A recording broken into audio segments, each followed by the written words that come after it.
এই হরপ্পা লিপি কিন্তু আজ পর্যন্ত পাঠোদ্ধার করা সম্ভব হয়নি। আর এই কুরুক্ষেত্রের ভাই ভাই যে যুদ্ধ, এই যুদ্ধে এতটাই রক্তাক্ত হয়েছিল, সেই কুরুক্ষেত্রের যে মাঠ এখনো লাল হয়ে আছে তার সাক্ষী কিন্তু বিরাজমান। কথিত আছে রাজা কৃষ্ণচন্দ্র এই গোপাল ভাঁড়ের পরামর্শ অনুসারেই কিন্তু তিনি চলতেন। সচিন টেন্ডুলকার 100টা তিনি সেঞ্চুরি করেছিলেন, যেটা হচ্ছে অবাস্তব। এই যে জনশ্রুতি, এই জনশ্রুতিকে প্রধান 5টি ভাগে কিন্তু ভাগ করা হয়ে থাকে।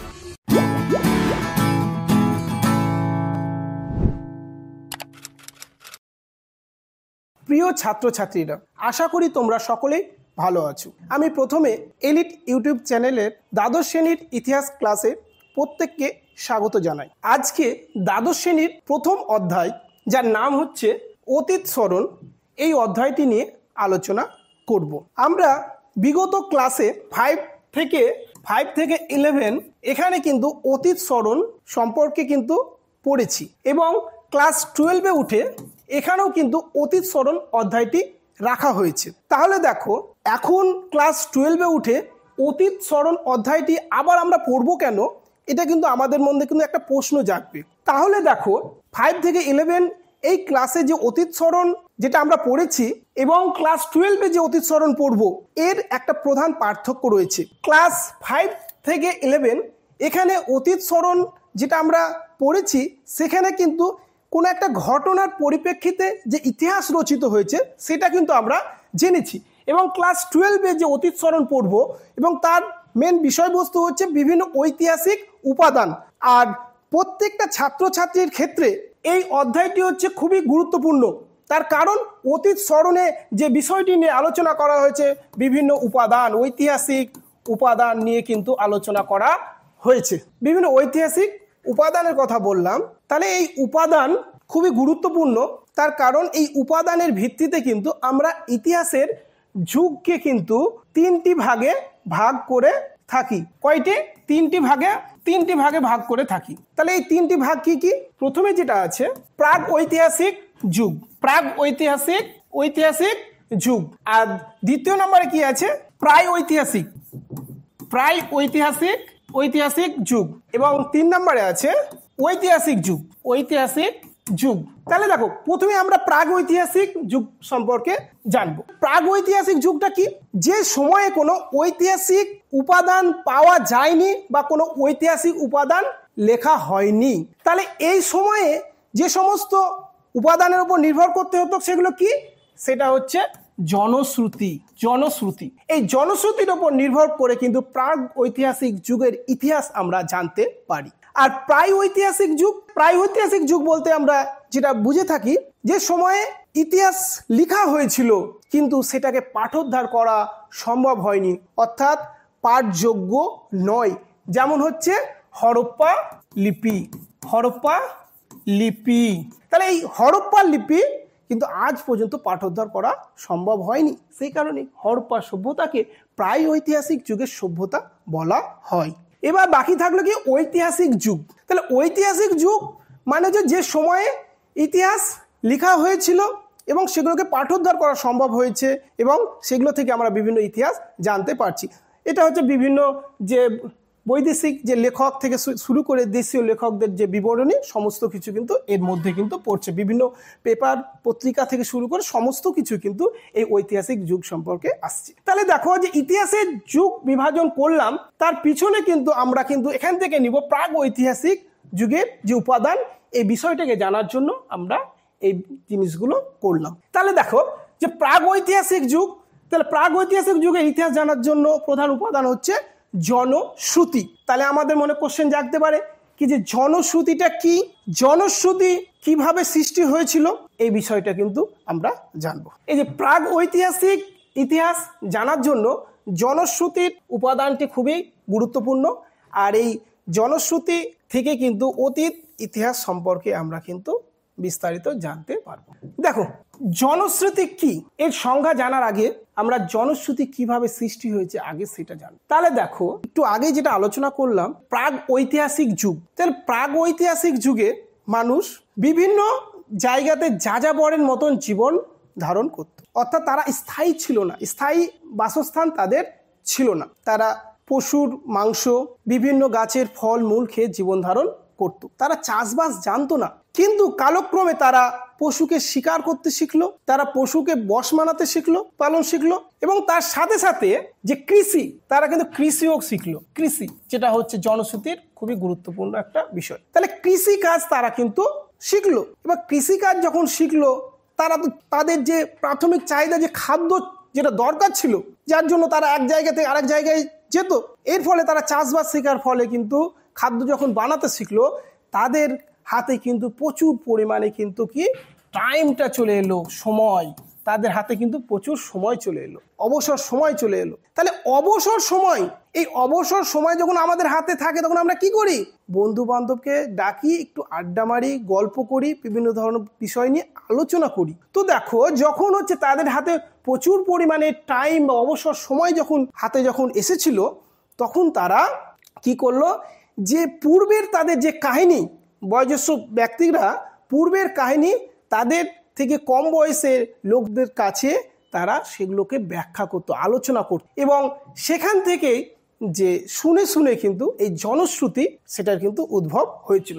তাহলে জনশ্রুতি তাহলে কি? তাহলে এখান থেকে বুঝতেই পারছো যে জন মানে হচ্ছে লোক, শ্রুতি মানে হচ্ছে শ্রবণ করা। তাহলে জনগণ বা লোকের যে কথা, যে শুনে শুনে সেটাকে মনে রাখা, সেটা হচ্ছে জনশ্রুতি।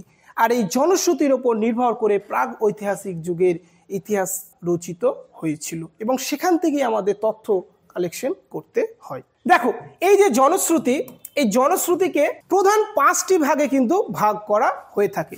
1, পৌরাণিক কাহিনী। 2, কিংবদন্তি বা লেজেন্ডস, লোককথা বা ফকটেলস, স্মৃতিকথা বা মেমোরিজ, আর মৌখিক ঐতিহ্য বা ওরাল ট্র্যাডিশন। এই যে 5টি ভাগ জনশ্রুতির, এই 5টি ভাগ, যার মধ্যে দিয়ে আমাদের যে প্রাগৈতিহাসিক যুগের ইতিহাসের সমস্ত কিছু যে তথ্য আমরা পেয়ে থাকি। তাহলে দেখো, প্রথমে পৌরাণিক কাহিনী, মিথস। যে পৌরাণিক কাহিনীটা কি সেটা কিন্তু জানতে হবে। পৌরাণিক কাহিনী, পৌরাণিক কাহিনীর যে সংজ্ঞাটা সেটা দেখো, প্রাগ ঐতিহাসিক যুগের বিভিন্ন কাহিনী বা ঘটনার বিবরণ যে ঐতিহাসিক উপাদানগুলিতে তুলে ধরা হয় তাকে পৌরাণিক কাহিনী বলে। প্রাগ ঐতিহাসিক যুগের যে ঘটনাগুলি যে ঐতিহাসিক উপাদানের উপর তুলে ধরা হয় তাকে পৌরাণিক কাহিনী বলে। তাহলে এটা তো একটা সাধারণ একটা সংজ্ঞা দেওয়া হলো। আরো গভীরে যদি যায়, তাহলে পৌরাণিক কাহিনী দেখো, পৌরাণিক কাহিনীর মেন যে চরিত্র যেটা, সেটা হচ্ছে বিভিন্ন যে দেব দেবীকে নিয়ে, মানে হচ্ছে এখানে বলতে পারো কি যে ধর্মকে কেন্দ্র করে কিন্তু পৌরাণিক কাহিনী কিন্তু গড়ে উঠেছে, এটা কিন্তু বলতেই পারো। তাহলে পৌরাণিক কাহিনী দেখো, তার উদাহরণ হিসাবে যেটা আমি রেখেছি, যে হিন্দু পুরাণের কাহিনী, মহাভারতে কুরুক্ষেত্রের যুদ্ধ, এই যে দুটো কাহিনীর এখানে তুলে ধরা হয়েছে, দুটোই কিন্তু ধর্মকে কেন্দ্র করে কিন্তু আলোচিত হয়েছে। যেখানে দেখো হিন্দু পুরাণের কাহিনী, তাহলে হিন্দু পুরাণের কাহিনী, যে কাহিনীটা রয়েছে পৌরাণিক কাহিনী হিসাবে আমরা প্রত্যেকের মুখে মুখে শুনে থাকি, আমরা প্রত্যেকে জানি বাঙালির শ্রেষ্ঠ উৎসব কি? দুর্গাপূজা। দুর্গাপূজা, তাহলে দুর্গাপূজা বাঙালির শ্রেষ্ঠ উৎসব। তাহলে দুর্গা ঠাকুরের কিন্তু সেখানে পুজো করা হয়। তাহলে এর যে কাহিনী যেটা, সেটা হচ্ছে হিন্দু পুরাণে কিন্তু রয়েছে, যেখানে বলা হয়েছে যে ব্রহ্মা, প্রজাপতি ব্রহ্মার মানস কন্যা ছিল এই দুর্গা। মা দুর্গা ছিল সে প্রজাপতি ব্রহ্মার মানস কন্যা। তিনি দুর্গাকে কেন সৃষ্টি করেছিলেন? এখানে বলা হয়েছে যে একদা যে এই জগৎ সংসারে, বিশ্ব ব্রহ্মাণ্ডে অসুরদের কিন্তু রাজত্ব চলছিল। অসুররা বিশ্ব ব্রহ্মাণ্ডের সমস্ত জায়গায় তাদের আধিপত্য বিস্তার করেছিল। প্রত্যেকটা মানুষের শান্তি, স্বাধীনতা সমস্ত কিছু কিন্তু কেড়ে নিয়েছিল। মানুষের কাছে কোনো সুখ বলে কোনো কিছু ছিল না। এমন একটা পরিস্থিতি সৃষ্টি হয়েছিল যে এই বিশ্ব ব্রহ্মাণ্ড বোধহয় আর টিকিয়ে রাখা সম্ভব হবে না। তখন প্রজাপতি ব্রহ্মা মা দুর্গাকে সৃষ্টি করলেন। কিসের জন্য সৃষ্টি করলেন? সেই অসুরকে বধ করার জন্য। অসুর বধের জন্য কিন্তু মা দুর্গাকে সৃষ্টি করলেন, এবং এই মা দুর্গার হাতে মহিষাসুরের যে বধ হয়েছিল সেটা কিন্তু আমরা প্রত্যেকে জানি। অতএব এখানে কিন্তু সেই অন্যায়ের পরাজয়, কিন্তু ন্যায়ের হাতে কিন্তু অন্যায়ের যে পরাজয়, সে পরাজয় কিন্তু ঘটেছিল। এই কাহিনীটা হিন্দু পুরাণে কিন্তু। তার সঙ্গে সঙ্গে দেখো যে মহাভারতে কুরুক্ষেত্রের যুদ্ধ, এই মহাভারতে কুরুক্ষেত্রের যুদ্ধ, সেটাকে কিন্তু পৌরাণিক কাহিনী হিসাবে আমরা মনে করে এসেছি এতদিন থেকে। আমাদের বয়োজ্যেষ্ঠ ব্যক্তিদের কাছ থেকে কিন্তু আমরা মহাভারতে যে একটা যুদ্ধ যেখানে পাণ্ডবদের সঙ্গে কৌরবের যুদ্ধ হয়েছিল, এই মহাভারতের কুরুক্ষেত্রের যুদ্ধ পাণ্ডবদের সঙ্গে কৌরবের যুদ্ধ হয়েছিল এবং সেই যুদ্ধে কিন্তু সেখানেও কিন্তু অন্যায়ের পরাজয় ঘটেছিল এবং ন্যায় তথা হচ্ছে পাণ্ডবদের জয় হয়েছিল। সেই কুরুক্ষেত্রের ময়দান এখনো কিন্তু রয়েছে। আর এই কুরুক্ষেত্রের ভাই ভাই যে যুদ্ধ, এই যুদ্ধে এতটাই রক্তাক্ত হয়েছিল, সেই কুরুক্ষেত্রের যে মাঠ এখনো লাল হয়ে আছে তার সাক্ষী কিন্তু বিরাজমান। তাহলে পৌরাণিক কাহিনী কি সেটা আমরা জানলাম, পৌরাণিক কাহিনীর যে উদাহরণগুলো কি সেটাও কিন্তু আমরা জানলাম। এবার হচ্ছে দেখো যে পৌরাণিক কাহিনীর বৈশিষ্ট্য, একটা বিষয়ের কিন্তু একটা নির্দিষ্ট একটা বৈশিষ্ট্য থাকে, বৈশিষ্ট্য ছাড়া কিন্তু সে বিষয়টা আলোচনা করা যায় না। তাহলে দেখো পৌরাণিক কাহিনীর কি বৈশিষ্ট্য রয়েছে, কতগুলি বৈশিষ্ট্য, সেই বৈশিষ্ট্যগুলি দেখে নেব। প্রথমেই যে বৈশিষ্ট্যর কথা বলা হয়েছে জীবনের অর্থবহতা। জীবনের অর্থবহতা নামটা শুনেই কিন্তু তোমরা বুঝতে পারছো কি যে এখানে কি বলতে চেয়েছে। পৌরাণিক কাহিনীর বিশ্বাস যা জীবনের অর্থবহ করে তোলে, অর্থাৎ যে পৌরাণিক কাহিনীর যে গল্পগুলো আমরা যখন শুনবো অতএব তখন কিন্তু নিজেকে কিন্তু খুবই তাৎপর্যপূর্ণ মনে হবে। হ্যাঁ, বাস্তবে কিন্তু কাহিনীগুলো আমি দাদুর কাছ থেকে দিদিমার কাছ থেকে শুনলাম, সেই কাহিনীগুলো মনে হয় সত্যি গুরুত্বপূর্ণ, অতএব আমাকে কিন্তু এই জিনিসটাকে কিন্তু ভালোভাবে কিন্তু গুরুত্ব দিতে হবে। অতএব তাৎপর্য যে কতটা সেটা কিন্তু এখানে কিন্তু পরিস্ফুটিত হয়েছে। পরবর্তী বৈশিষ্ট্য পরিচয়ের ভিত্তি। তাহলে দেখো পৌরাণিক কাহিনীর দ্বিতীয় বৈশিষ্ট্য হচ্ছে পরিচয়ের ভিত্তি। তার কারণ পরিচয় মানে আমরা তো প্রত্যেকে জানি কি যে কারো সম্পর্কে জানা। তাহলে এখান থেকে যে পৌরাণিক কাহিনী থেকে যে পরিচয়টা কি সেটা কিন্তু আমরা জানতে পারি। সেই পরিচয়টা কার? সেটা হচ্ছে সমাজ এবং সম্প্রদায়ের অতীত পরিচয় জানতে সাহায্য করে। অতএব প্রাগ ঐতিহাসিক যুগে যে সমাজ কেমন ছিল, কয়টি শ্রেণীতে বিভক্ত ছিল, সেই সম্পর্কে কিন্তু আমরা কিন্তু এখান থেকে কিন্তু জানতে পারি। এবং কোন কোন সম্প্রদায়ের লোক ছিল প্রাগৈতিহাসিক যুগ, প্রাগৈতিহাসিক যুগ বারবার আমি বলছি, কিন্তু সেই সময়ে কোন সম্প্রদায়ের লোক ছিল সমস্ত কিছু কিন্তু পৌরাণিক কাহিনীর মাধ্যমে কিন্তু আমরা জানতে পারি। সেই কারণে এর কিন্তু বৈশিষ্ট্য হিসাবে পরিচয়ের যে ভিত্তি সেটাকে কিন্তু রাখা হয়েছে। তৃতীয় বৈশিষ্ট্য হচ্ছে তাহলে দেখো উত্তরাধিকার। তাহলে উত্তরাধিকার সূত্রে প্রাপ্ত, এখানে কি বলা হয়েছে?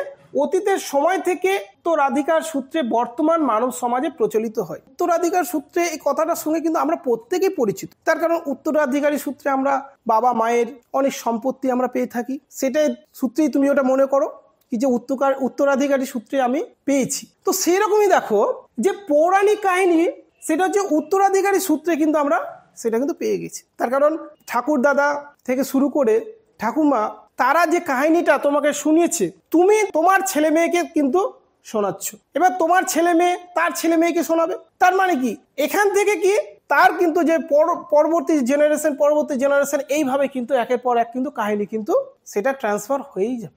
এই বৈশিষ্ট্যের মধ্যে তাহলে এটাকে অবশ্যই আমরা রাখতে পারি, এই যে উত্তরাধিকারী সূত্রে প্রাপ্ত, এটাকে কিন্তু আমরা অবশ্যই রাখতে পারি। তাহলে তারপরে বৈশিষ্ট্য কি আছে? প্রাগ ঐতিহাসিক বিবরণ। এই বৈশিষ্ট্যটা তো অতি সহজ, তার কারণ আমরা তো প্রাগ ঐতিহাসিক উপাদান নিয়ে আমরা আলোচনা করছি, প্রাগ ঐতিহাসিক যুগের ইতিহাস নিয়েই কিন্তু চর্চা করছি। তাহলে প্রাগ ঐতিহাসিক বিবরণ, তাহলে প্রাগ ঐতিহাসিক বিবরণ এখানে থাকবে না সেটা তো হতে পারে না। তাহলে প্রাগ ঐতিহাসিক যে মানব সভ্যতার উন্মেষের আগে মানুষ কেমন ছিল তার বিভিন্ন খণ্ডচিত্র সেটা কিন্তু এখানে জানতে পারবো।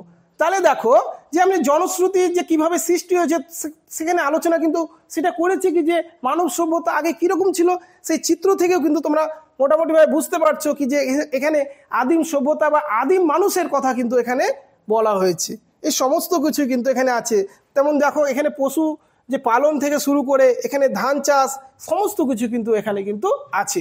তাহলে প্রাগৈতিহাসিক বিবরণ, তাহলে প্রাগৈতিহাসিক যুগের বিবরণ আমরা কিন্তু এখান থেকে জানতে পারি। তাহলে তার ক্যারেক্টারিস্টিক্স হিসেবে এটাকে কিন্তু আমরা রাখতেই পারি। তারপরের বৈশিষ্ট্য কি আছে?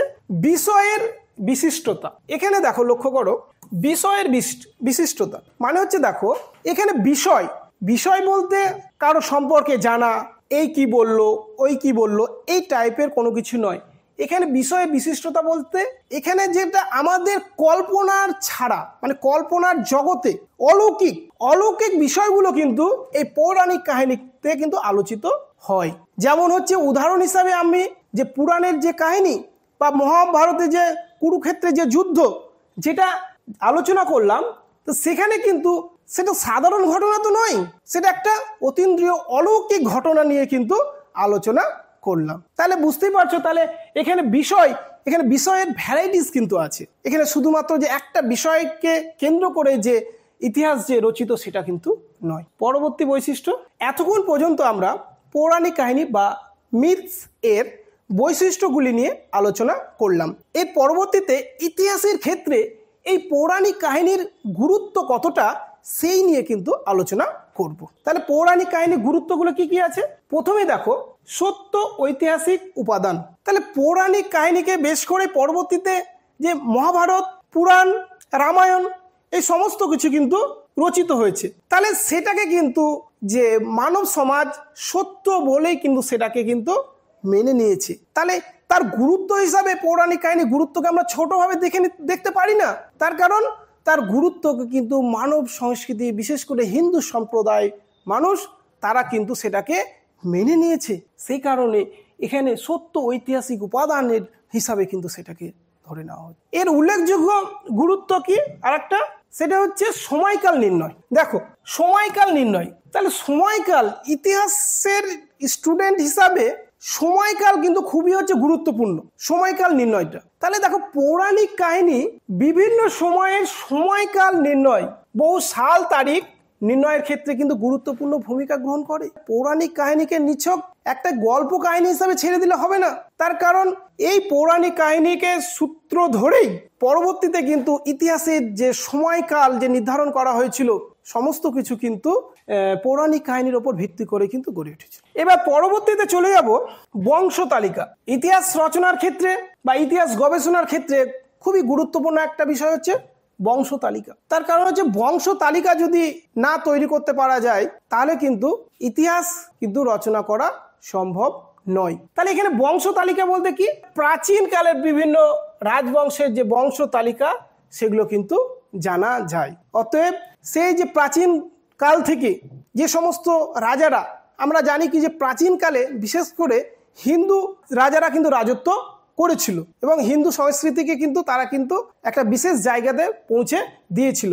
তাহলে এক কথায় বলতে পারি যে হিন্দু রাজরাজাদের যে বংশ তালিকা সেটা কিন্তু পৌরাণিক কাহিনীর উপর কিন্তু ভর করে কিন্তু আমরা জানতে পারি। পৌরাণিক কাহিনীর আরেকটি গুরুত্বপূর্ণ বিষয় হলো সেটা হচ্ছে ধারাবাহিকতা। ইতিহাস জানার জন্য সব থেকে গুরুত্বপূর্ণ বিষয় হচ্ছে ধারাবাহিকতা। আমরা প্রত্যেকেই জানি কি যে একটা ধারাবাহিক যদি জিনিস কোনো কিছু না পাই তাহলে কিন্তু সেটা পড়তে ভালো লাগে না। সেই কারণে দেখবে কি যে অনেক সময় যখন কোনো একটা রাজবংশ সম্পর্কে আমরা পড়তে যাই, মুঘল যুগের ইতিহাস বা গুপ্ত যুগের ইতিহাস, এই সমস্ত ইতিহাস যখন পড়তে যাই আর সেগুলো যখন ধারাবাহিক অনুসারে যখন পাই তখন কিন্তু আমাদের সেগুলো পড়তে খুবই ভালো লাগে। তো সেই কারণে দেখো যে পৌরাণিক কাহিনীতে এই ধারাবাহিকতা জিনিসটা এটাকে কিন্তু খুবই গুরুত্ব দিয়েছে এবং পৌরাণিক কাহিনীগুলি ধারাবাহিকভাবেই কিন্তু জিনিসগুলো এসেছে।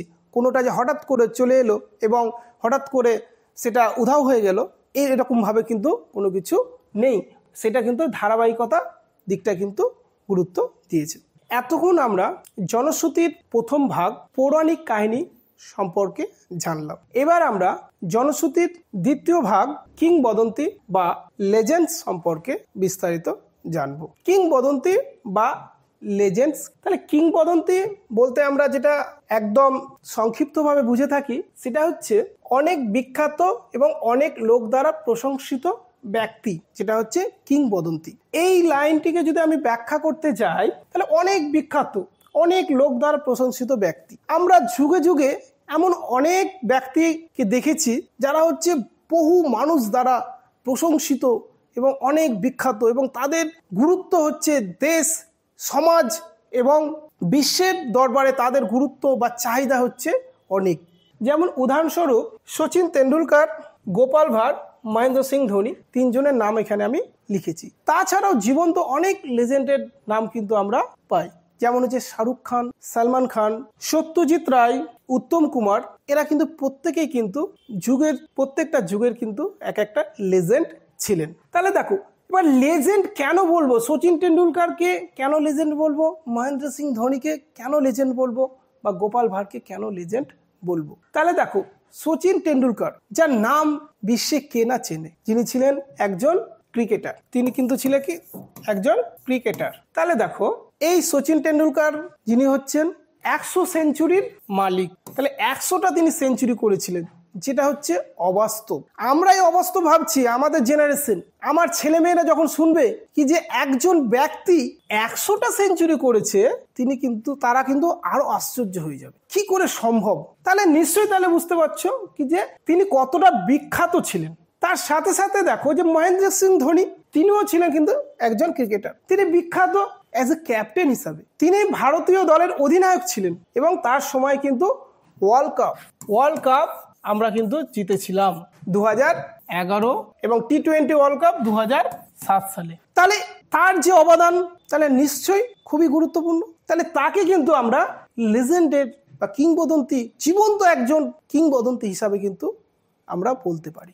দেখো এখানে আরেকজন লেজেন্ডের নাম আমি দেখেছি, তিনি হচ্ছেন গোপাল ভাঁড়। কে ছিলেন? গোপাল ভাঁড় ছিলেন রাজা কৃষ্ণচন্দ্র, তার কিন্তু সভাসদ ছিলেন গোপাল ভাঁড়। তিনি একজন হাস্য কৌতুক ব্যক্তি হিসাবে কিন্তু পরিচিত, যদিও তার গুণ কিন্তু ছিল অনেক। কথিত আছে রাজা কৃষ্ণচন্দ্র এই গোপাল ভাঁড়ের পরামর্শ অনুসারেই কিন্তু তিনি কিন্তু চলতেন, মানে তার পরামর্শ অনুসারে যে কোনো কাজ, হাস্য কৌতুক হিসাবে তিনি জনপ্রিয় হলেও তার কিন্তু যে কূটনৈতিক যে কৌশল সেগুলোকে কিন্তু তিনি অবলম্বন করতেন। সেই কারণে দেখো যে গোপাল ভাঁড়কেও লেজেন্ড জায়গায় কিন্তু বসানো হয়েছে। তাহলে তোমরা বুঝতেই পারলে কিংবদন্তি কি, মানে এখানে হচ্ছে দেখো কোনো একজন ব্যক্তি বা চরিত্র, তাকে ঘিরে কিন্তু সেই ইতিহাসটা লেখা হবে, তখন তাকে বলা হবে কিংবদন্তি। অর্থাৎ প্রত্যেকটা যুগে যুগে কিন্তু এইরকম কিন্তু অনেক কিংবদন্তিকে আমরা পেয়েছি। যেমন আমরা মহাভারত, সেই মহাভারতে আমরা অনেক চরিত্র কথা পাই। সেখানে অর্জুন আছে, সেখানে কর্ণ আছে, দ্রোণাচার্য আছে, ভীম আছে। তা সত্ত্বেও কিন্তু সেখানে সব থেকে বেশি গুরুত্ব দেওয়া হয় কাকে? যে ভগবান কৃষ্ণকে কিন্তু বেশি গুরুত্ব দেওয়া হয়। এখানে অনেক চরিত্র থাকলেও কিন্তু এই কৃষ্ণকে কিন্তু বেশি গুরুত্ব দেওয়া হয়। অর্থাৎ কিংবদন্তি হচ্ছে বিভিন্ন চরিত্রের মধ্যে যে চরিত্রটাকে বেশি প্রাধান্য দেওয়া হবে ইতিহাস রচনার ক্ষেত্রে, তখন তাকে কিন্তু বলা হবে বদন্তি। আমরা এতক্ষণ কিংবদন্তির কি এবং তার উদাহরণ সম্পর্কে আমরা জানলাম। এবার কিংবদন্তির কতগুলো বৈশিষ্ট্য রয়েছে, সেই বৈশিষ্ট্যগুলো নিয়ে একটু আলোচনা করব। কিংবদন্তির বৈশিষ্ট্য প্রথমে হচ্ছে বিষয়বস্তু। বৈশিষ্ট্যের প্রথমে আছে বিষয়বস্তু। তাহলে বিষয়বস্তুটা কি? তাহলে বিভিন্ন লেজেন্ড উদাহরণ দিয়ে যখন আলোচনা করলাম, উদাহরণগুলো দিলাম, সেখানে কিন্তু বলা হয়েছে ভ্যারাইটিস। সেখানে ক্রিকেটার বলা হয়েছে, সেখানে সাহিত্যিক বলা হয়েছে, নাট্যকার বলা হয়েছে, সেখানে সভাসদের নাম বলা হয়েছে। তাহলে এখান থেকেই বোঝা যাচ্ছে উদাহরণ থেকে কি যে এখানে বিভিন্ন ধরনের হতে পারে। সেখানে ইতিহাস নির্ভর কাহিনী থাকতে পারে, প্রেম বিরহ কাহিনী থাকতে পারে, আধ্যাত্মিক ঘটনা থাকতে পারে, সন্ন্যাসী পীর দরবেশের কাহিনীও থাকতে পারে। অতএব বিষয়বস্তু ভ্যারাইটিস হবে। অতএব সেখানে একটা কোনো দিককে নিয়ে কিন্তু লেজেন্ডকে আলোচনা করা হয় না। অতএব লেজেন্ড বিভিন্ন ধরনের হতে পারে। পরবর্তী বৈশিষ্ট্যতে চলে যাব, চরিত্রের অস্তিত্ব। তাহলে লেজেন্ড মানে হচ্ছে সেখানে একটা চরিত্র থাকবে, সেখানে একটা নাম থাকবে এবং তার কর্মকাণ্ড থাকবে, তবেই তো সেই লেজেন্ড। তো সেখানে বলছে দেখো চরিত্রের অস্তিত্ব।